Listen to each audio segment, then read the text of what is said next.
The Living Failures are a boss in Bloodborne's The Old Hunters DLC. The Living Failures resemble a Celestial Minion, although their heads have melted into their bodies and they lack any facial features. Like the Emissary, they can cast powerful energy orbs and are also capable of summoning meteors. Despite looking the same, the Failures have two variants, the Arcane and the Brute.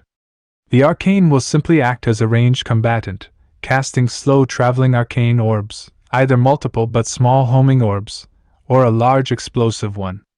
The Brute variant merely follows the player and tries to attack them by flailing its arms or hitting with their heads.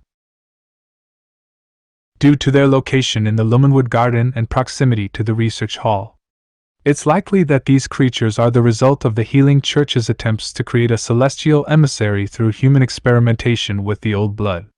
The blue hue to their skin is reminiscent of that boss, as well as the much smaller celestial minions that are found in the Lumenflower Gardens.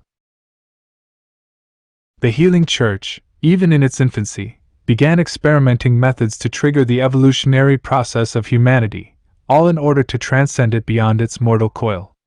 As such, they experimented with the patients in the research hall, and despite their many tries, they only managed to be the source of several insane, screeching humanoid beings, with bulbous leathery heads and bodies that became stretched. The only patients that came close to success were ultimately failures. That is what the Living Failures are. The prototype to what inevitably became the Celestial Emissary.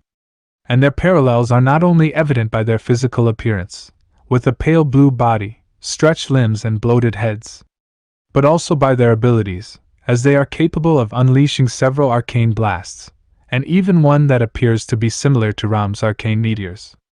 They are labeled Kin of the Cosmos in the official guide.